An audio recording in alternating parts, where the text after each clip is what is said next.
Welcome to the Innovators and Investors Podcast. I'm Kristian Marquez, founder and CEO of Finstrat Management.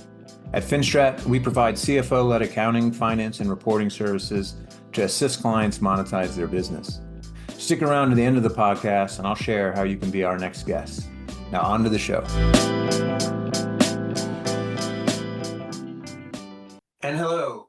Welcome to another episode of the Innovators and Investors Podcast. I'm your host, Kristian Marquez, founder and CEO of Finstrat Management. Really excited. Today we have Adam Metcalf with us, co-founder of ZeeMee's. Adam, welcome to the podcast. Yeah. Hey, Kristian. Thank you so much. Honored and privileged to be on the podcast with you today. So thanks for inviting me. Oh, our pleasure. And so with that, why don't we get right into ZeeMee's and the problem that it's solving in the market? Yeah, absolutely. So we started ZeeMee's as the name is a playoff of See Me, and we work with a lot of Gen Z students. So ZeeMee's, and the idea behind ZeeMee's is helping students to connect and make friendships before they arrive on college campuses. And so we work with several hundred colleges across the country today to help students connect, oftentimes before they even apply. So we find that students that connect in ZeeMee's on the app within the context of a given university or college, they end up applying at twice the rate of students that don't use the app. And they end up yielding roughly around 4 times the rate of students that don't use or connect in ZeeMee's around that particular college. It's been a profound impact on enrollment for all of our college partners. And it's been an amazing way for kids to make friends and build relationships before they actually get to campus. And what was the inspiration behind the idea? Yeah, so when we first started, we really wanted to create, the name ZeeMee's actually came from See Me. And so the first product iteration was videos and photos that students could use in the college application process to make themselves stand out from the crowd and be seen as more than test scores. Eventually, over time, ZeeMee's grew into a community where we were connecting students with one another. We just found that had a much more profound impact for both the student and the colleges when you build that community at the very top of the enrollment funnel. But that was the original idea and inspiration. And I was a high school teacher when we first started this. And that was one of the things that I was hoping to see happen with a lot of my students, is seeing them be valued as more than a test score. But it evolved into a full-blown community where students made friends and roommates before they got to college. Congrats on having over 100 colleges on there. Yeah, thank you. Yeah, we had 230. So that's material. And if you think of the holy grail for early stage companies, it's how do you get to product market fit? So if you can unpack for our audience what ZeeMee's journey looked like, I'd love to hear it. Yeah. And like I mentioned before, there's been various iterations of that product. And so product market fit was challenging and difficult with that first product that we brought to marketplace. We had colleges adopt it, but they weren't paying for it. And then also the students weren't using it en masse. And we had a new CEO come in 2018. Her name is Vanessa Didick. Vanessa's a phenomenal product thinker, really helped us build and create an app that got product market fit for the community product that we brought into the marketplace. And since then, about 2018, ZeeMee's really was on the rise in terms of being the preeminent number one player in the space for helping students make friends and connect.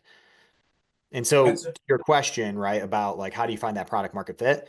I think that it's obviously a very challenging thing. Lots of books on it. For us, it's essentially, hey, do you have something that you've addressed the pain point of your partner or your client, and they're willing to pay for that, and they're willing to continue to invest in that? It has over a 90% retention rate with our existing client base.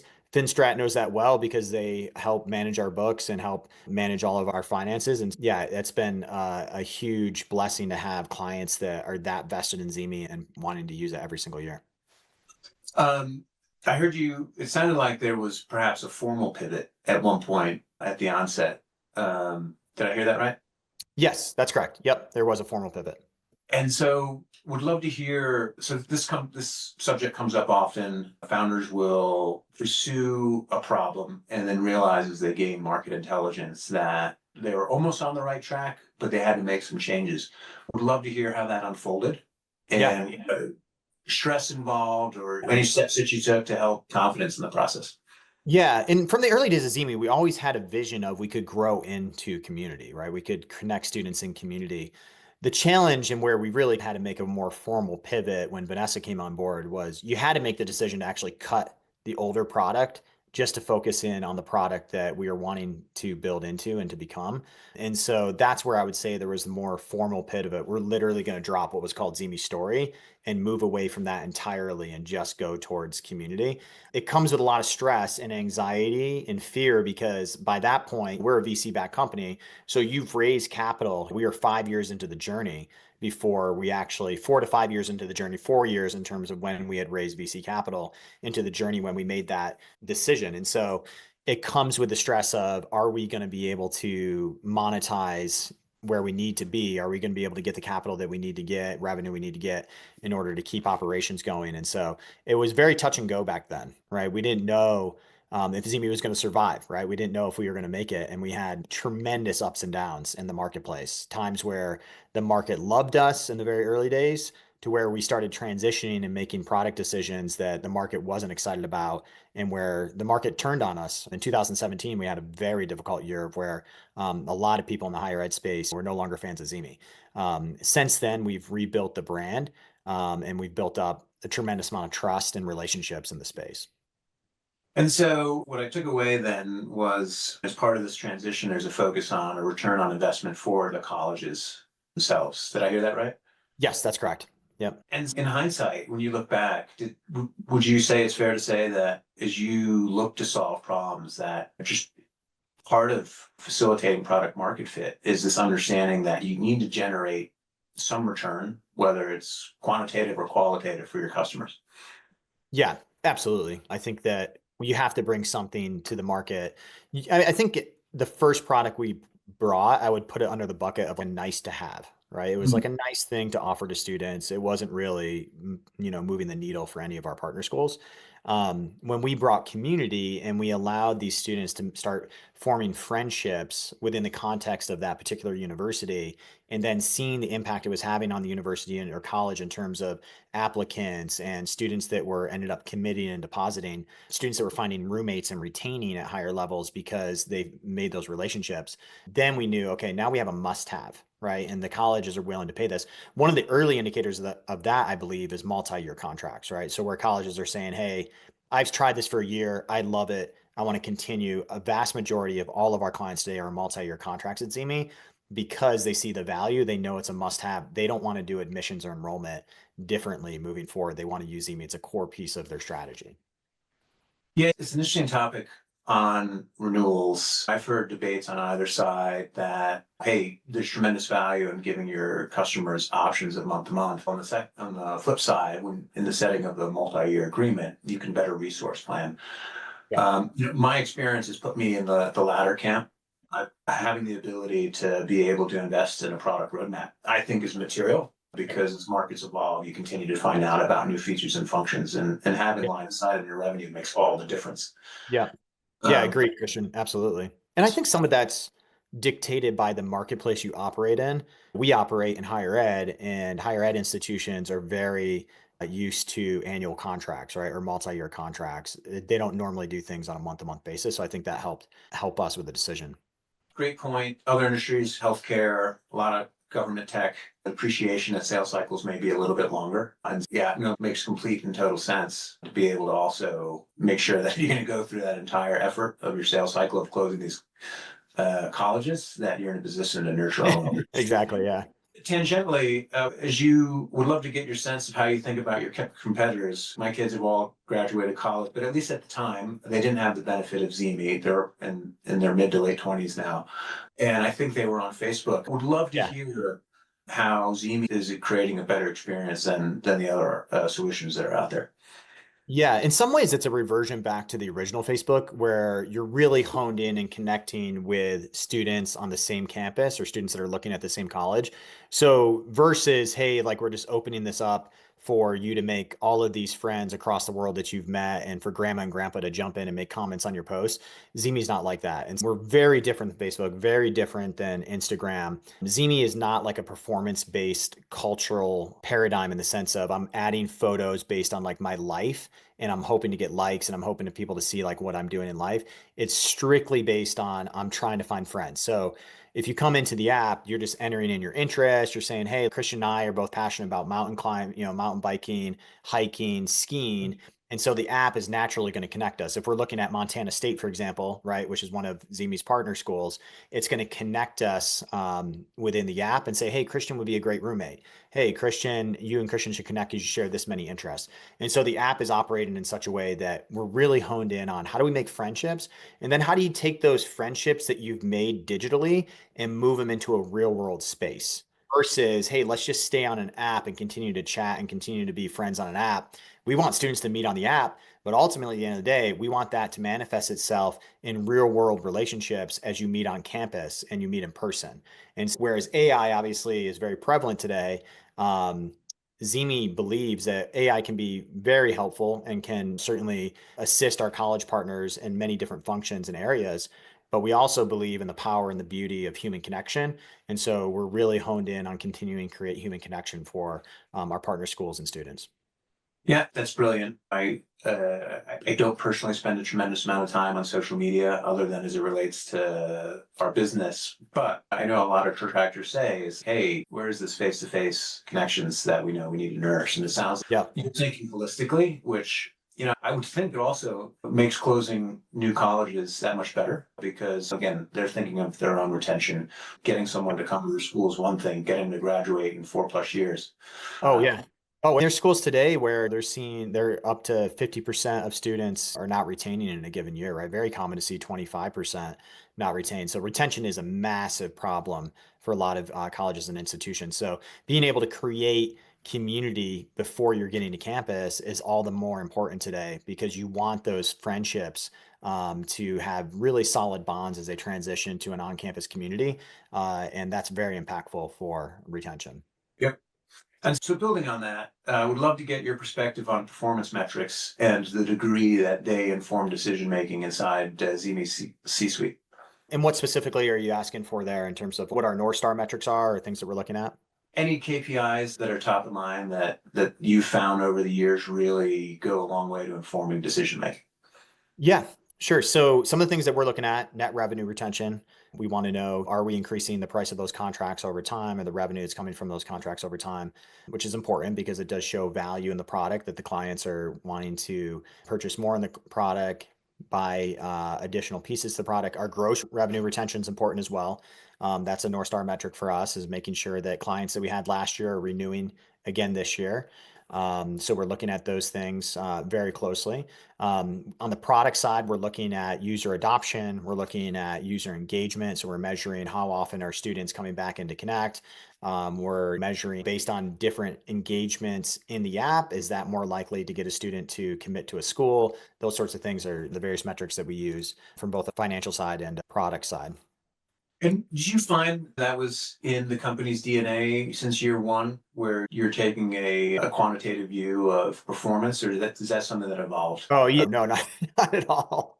A lot of that was just due to my own naivety. Didn't even know what those things were, right? Net revenue retention, gross revenue retention. I think some of those things you just learn along the way. There are people that start businesses that maybe already have a lot of that background and that knowledge, and it's helpful for them, and they're able to establish that from day one. But definitely not this guy. Yeah, so I think that we actually didn't get really quite a bit more sophisticated about that until Vanessa came on, and then Minnie Krish, who's our chief operating officer, is absolutely phenomenal, and she's very astute to measuring those things and keeping an eye on all of those pieces. And then, of course, obviously, partnering with Finstrap helped take us to the next level and being able to do a lot of these things and get access to reports and data that was somewhat difficult previously for us to get. And I think that as the company grows and if you grow quickly, you really do need a financial team that is well rooted and established and knows exactly what they're doing and has a ton of experience to help you grow. There's my little plug for Finstrat for anybody who's listening to this podcast. Appreciate the shout out. Yeah, the way we think about it, every single business has a tremendous amount of data at its availability. It's a question of whether or not you're able to pull insights out of it and turn it into action.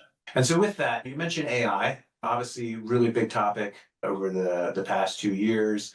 From my vantage point, I continue to see early stage businesses either building point AI solutions or incorporated in their products. Would love to hear your perspective and the steps that ZeeMee's doing to use artificial intelligence. Yeah, absolutely. We believe that artificial intelligence can be very helpful to our colleges, especially in terms of completing tasks. We think that connecting with students is a very personal human connection that you never want to lose sight of that. And that's extremely important. So we'll always continue to err on the side of human connection at ZeeMee. With that said, if there's tools and things that we can integrate into the app experience or into our partner school experience to help them further create engagement, then that's something we're interested in utilizing AI for. For example, by the time this podcast comes out, actually, we'll have already launched AI live events. So one of the things that colleges do inside of ZeeMee is they host live chat events. And so those live chat events, they'll do all sorts of fun things. I'm just trying to, what are some, there's friend find, basically. I'm drawing a blank on all these events. There's so many events that colleges do today, but what is friend finder. So basically a friend finder event is essentially you're helping students match on interest. And so you come into the app and you ask a few questions, and then you may say, hey, what Netflix show are you streaming recently? And all the students are answering in the chat, and then they connect based on those things. And so we're launching AI chat events where the students at college don't actually have to run the event, or the counselors don't have to run the event. The AI can run the event for you. So you just kick it off, you click a button, and then all of a sudden it's keeping score and it's asking all these questions, interacting with the students. And then there's a nice podium experience at the end. This person got first, this person got second, this person got third. And so the AI can run that now for you versus that current student on campus that was running that event at 8 p.m. local time in order to get the most engagement from the students. Really excited about that. And yeah, that will be coming out in January. Sounds awesome. Almost makes me want to be back in school again. Almost. Yeah, I think if we could live our lives backward, Kristian, we'd have a lot more. Yeah, I would have used my college days probably a lot more wisely. And just out of curiosity, especially for the founders in our audience, I'd love to hear when you think about ZeeMee's roadmap, how much of it is informed by your vision versus feedback that you get from your clients? Oh, I'd say today, like zero is probably informed by my own vision. One, it's a tremendous team effort at ZeeMee's. We really have built a culture where everybody has a voice. There's about 40 of us today. Everybody has a voice. Everybody can plug in terms of, hey, I think we should do this in the product. I think we should, explore this. So first and foremost, it's definitely a team collaboration at ZeeMee. And then secondly, we do lean on our colleges to improve the experience and to make it much better. I think in the past, where we first started ZeeMee, I actually was the chief product officer just because I don't think we had any other title to give me. And I was like the most poor product officer you could possibly imagine. But in those days, I thought, yeah, it's my vision in terms of product that is going to help us succeed. And then I realized real quickly that I actually know nothing. Right. So you have to, if you assume that what people want, you're probably going to be wrong. And there's probably a few people in the world that can do that, the Steve Jobs of the world. But that certainly wasn't me. And I think leaning in on the clients to understand what it is you need and how do we improve this and how do we make it better and what are the iterations we need to pursue here, your product's only going to get better. At ZeeMee, of course, we do rely quite a bit on the students, though, because we need the student users to give us the feedback in terms of how do we make the app better for them. If we make the app better for the students, it's inevitably better for the colleges. The challenge in higher ed is that most people that have ed tech companies, they build technology for the college first, and then they try to repurpose that technology for the students. And that's disastrous because Gen Z will absolutely eviscerate you, right? You have to build for them first, and then you allow it to fit into what the colleges need. If you build for the college first and it's student facing, then you're probably going to run into a lot of issues. But we rely on both the students and the colleges in order to improve the product. Look, that's fascinating. Would love to hear if you have any theories as to why more ed tech companies don't build with student in mind first. Yeah. I think it tends to relate to the makeup of the team. If you have people that are a little further along in their career, potentially they came from the higher ed side, and so they have insight into what are the tools that would be helpful for the colleges. And if those tools are only college facing, I think that works really well, right? Because then you have people that are very experienced. They know what tools the colleges can use to make their life better and easier and make their jobs more effective. I think I've seen it where people get into, oh, we can build this for students, and they were previously building something for colleges only. And I've just never seen that work out because oftentimes it's not the same team that's building for students that's building for colleges. And so unless you have a more youthful mindset and you integrate people that are much younger into the team to help you get there, or highly creative and really touching base with the students constantly, just doing user research constantly, you're going to have a very difficult time building a product for the students. Interesting. I want to come back to something you talked about earlier, and that you have venture capital on ZeeMee's cap table. Would love to hear what your experience was like raising outside money. Yeah, obviously, anyone that's listened to this podcast has probably been in that part of the journey at some stage in their life. And it's a stressful part of the journey, right? Because you're trying to get capital from people that, for the most part, they have their pick of companies and they're turning down far more companies than they're saying yes to. And so it's very difficult. It's very challenging. We raised our Series A round from a VC called Blue Run Ventures in Silicon Valley, led by Jonathan Ebinger, who's still on our board today. Absolutely fantastic guy who's really helped get us to where we're at today and has had a lot of patience with us as we've seen the ups and downs. Another guy that's been instrumental for us is Shriram Raghavan, who also is on our board and led basically a conglomerate of angel investors to support ZeeMee and has been there since day one, essentially with us, helping us get to where we're at today. So without the two of them, we definitely would not still be here. So they've been absolutely incredible for us. But it's hard to raise capital. You're trying to convince a VC that they're going to get 10, 20x on their money, what they put in. And so you do have to cast a big vision. And then I think executing on that is difficult. And when I was raising capital along with Juan, who I started the company with, and Juan was really more the face of raising capital. He's very good at raising capital. I think the naivety I had of, oh, we'll just raise a bunch of money and then we can easily catch up to that future valuation or that perceived valuation is very challenging. It's very difficult to do because then the rubber meets the road. Now you got to start making revenue.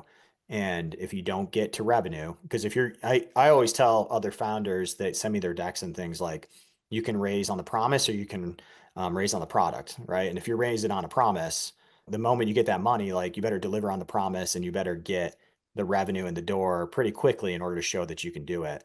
If you're raising on a product that's already generating revenue, that comes with its own pros and cons, right? But the promise, we still don't have a product. So we raised money on a promise, then we had to build the product, and then we had to figure out how do we make money off of that. It's a very stressful ordeal. If I could go back in time, if I had the money, I would actually not raise money because raising capital, I think makes sense in certain environments when you're trying to like move things forward at a quick pace. But the amount of stress and anxiety and gray hair it brought to my life in terms of I really want to pay these people back. I want to pay back all these angel investors. I want to pay back all these VCs. It wears on you day after day, right? It's not just the dilution. The dilution actually is far less relevant to me. It's the pressure of these people trusted me with their money and I don't want to fail them. Yeah, you read my mind too. I was going to ask you to comment on lessons learned reflecting back, but one of the things you mentioned was valuations. Sometimes not, I don't think as much these days because I feel like the early stage ecosystem is matured, but I think maybe there was a point in time where a lot of founders saw a lot of zeros after a dollar sign and somehow thought that there was additional market value in being able to point to a certain valuation, not appreciating that they now need to generate a return. Yeah. That's a multiple of that valuation. Yeah. Yeah. It's since my sense is that the world's changed now that the Fed has started Absolutely. raising rates, multiples have compressed. Yeah. And I'd argue capital may be a little bit more challenging to come by.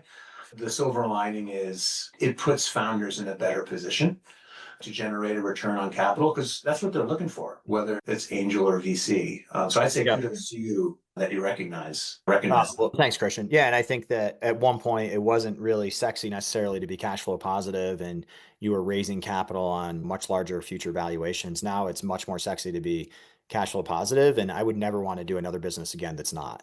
Because, like you said, those valuations got compressed quite a bit. If you look at in multiples of 2021, there were companies in our space pulling down 10, 12x multiples on revenue. And then they had these super inflated valuations that they couldn't catch up to. So then where are you left? You're left with a company that's essentially worth nothing. And that's not Or you're good. in it for a lot longer than you anticipated. What's And you're in it for a lot longer than you anticipated. Right. Yeah. And if you have patient investors, but sometimes those investors may not be that patient. Private equity, for example, if they're looking to get a return in 3 to 5 years and you just took a 10x and now all of a sudden you're in 2022, 2020, it's going to be a long horizon for those PEs to make some of that back. And whether or not they want to stick with that, that's going to be dependent on the PE, of course. But Sure. yeah, I'm just glad at this point we're not We didn't take a high valuation. We didn't obviously raise capital on a high valuation, and we're cash flow positive. So that's been really good for us. Glad to hear you're in a great spot. Adam, it's been a great podcast. Before we wrap up, what advice would you give to other budding entrepreneurs out there who have an idea for a business where they see a problem they want to solve, and you want to make sure that they can at least get one key item out of this to point them in the right direction? Yeah. Yeah, no, thanks, Kristian. I think that one of the biggest takeaways I have from this whole journey, I've been on it for 11 years, right, in the startup journey. And I think that the biggest thing I would change in the early days is actually it has to do more with personal health than anything related to like finances or product market fit or anything along those lines. I think that especially back when we started ZeeMee, like the Silicon Valley mantra at the time was like, hey, sleep on the couch, wake up and just be about the business 7 days a week, 24/7. And that's what I did. I literally was like 24/7, ZeeMee, ZeeMee, ZeeMee, ZeeMee in the office 6 days a week. Seventh day, I was just constantly checking Slack. I brought my kids to the park, was just like looking at Slack, be at church, like sneak into the bathroom so I could look at Slack and my email. I was just addicted to the job. And I wasn't taking time for me personally to pour into my own physical health, my own mental health, my own spiritual health. And so what happens as a natural result, if you think, oh, I'm just going to get more done because I grind more, you actually end up being far less productive and you make foolish decisions. And so whenever I give advice to any entrepreneur, it's like absolutely do what you need to do to create space for yourself and space for your family or your loved ones and pour into those. It's not, I'm going to get this done in 10 years and then I'll have time for my family. There's a daily rhythm, right? You want to embrace that daily rhythm and you want to enjoy the journey. If you want to enjoy the journey, you have to pour into both the company and your family and your loved ones at the same time and yourself. And so don't over index on just building the company. I think that's actually a net negative. I think it's very powerful advice. I agree 100%. And I think I just heard you say it too. The irony of it is the business will benefit in the long run. Exactly. Yeah, that's the stuff. That's what doesn't add up. Is that actually it's a multiplying effect on the business. It wasn't actually until I pared back in 2018 and decided actually to stop working as much as I was. And of course, we had Vanessa coming at that time, and we had an amazing team. That's where I found a lot more peace, a lot more serenity, and saw that the business grew substantially more. Love it. Adam, it's been an awesome podcast. If there's anyone who's interested in perhaps working with the ZeeMee team, other colleges or universities out there who are interested in learning more about the product, or potential investors who'd like to hear about the value that ZeeMee's creating, how can I get a hold of you? Yeah, sure. So you can reach me at Adam@ZeeMee. And then, of course, we're on LinkedIn, and just partners.zeemee.com is our site for colleges. But feel free to message me at any time. Great stuff. Adam Metcalf, co-founder. Thank you, Kristian. Adam, awesome podcast. Appreciate your time. All right. Thank you. Good talking with you, my friend. Appreciate you. Thank you. Likewise.